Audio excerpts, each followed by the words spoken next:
অন্য যেগুলো জায়গাগুলোতে আমরা গিয়েছি ওগুলোতে তো এখনো কিছু হয়নি, এখানে অলরেডি একটা কর্মযজ্ঞ চলছে। সো এটার থেকে আমাদের একটা it gives us an imagination. এটা কিন্তু আমরা বারবার বিভিন্ন জায়গায় ঘুরছি, আমরা ইমাজিন করতে পারছি না হয়তো যে আসলে চিটাগং আগামী 5 বছর পর দেখতে বা 10 বছর পর দেখতে কীরকম হতে পারে। একটা জিনিস একটু মাথায় রাখতে হবে যে এই বাংলাদেশের ফুল অ্যাম্বিশনটার মধ্যমণি হচ্ছে চট্টগ্রাম। হ্যাঁ, আমাদের যেটাকে আপনি মাস্টার প্ল্যান বলেন, অ্যাম্বিশন বলেন, যাই বলেন, আমরা বাংলাদেশকে যেখানে নিয়ে যাওয়ার কথা ইকোনমিক্যালি চিন্তা করছি সেটার সবচেয়ে সেন্টার পিস হচ্ছে গিয়ে চট্টগ্রাম।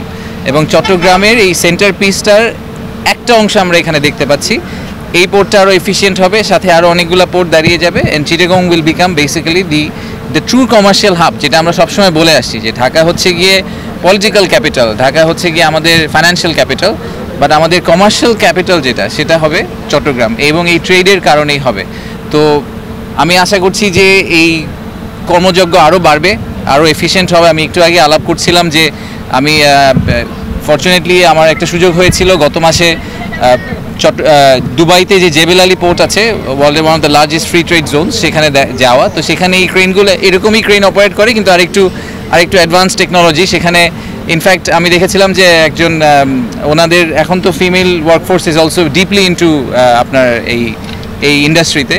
তো ওখানে পোর্ট অপারেটর যারা ওনারা একটা কন্ট্রোল রুমে বসেন, ওটা আসলে এখানে না, ওই ক্রেন অপারেটররা বসেন ভিতরে একটা অফিস রুমে, ওখানে জয়স্টিকের মতো করে ওনারা। এবং ইনফ্যাক্ট আমার সাথে যা দেখা হয়েছিল উনি একজন ভদ্র মহিলা, তো উনি এই ক্রেন অপারেট করেন। তো ওখানে ওরকম একটা এসি রুমে বসে উনি এরকম কন্ট্রোল রুমের মতো করে বসে ক্রেনগুলো অপারেট করেন। Very advance technology. এবং একটু আগে আমরা আলাপ করছিলাম যে এখানে আমরা 3টা বা 4টা পর্যন্ত রাখতে পারি কন্টেইনার একটার উপরে একটা। ওখানে ওনারা জায়গা স্পেস সংকুলানের জন্য ওনারা এখন 16টা পর্যন্ত একটা টেকনোলজি, একটা স্ট্রাকচার দাঁড় করানোর চেষ্টা করছেন, যেখানে up to 16 containers can be put one over the other. So these are examples, যে এক্সাম্পলগুলোকে আমরা হয়তো ভবিষ্যতে অ্যাডাপ্ট করতে পারবো। আমাদের এখানে জব ক্রিয়েশন, যেটা আমাদের অ্যাবসলিউটলি মূল মন্ত্র, মানে টোটাল কত টাকা এফডিআই আসলো চিন্তা করার কোনো দরকার নেই। I think it's a secondary issue. Primary issue হচ্ছে যে আমরা কত নতুন জব ক্রিয়েট করতে পারলাম আমাদের দেশের মানুষের জন্য, স্পেশালি চিটাগংয়ের জন্য।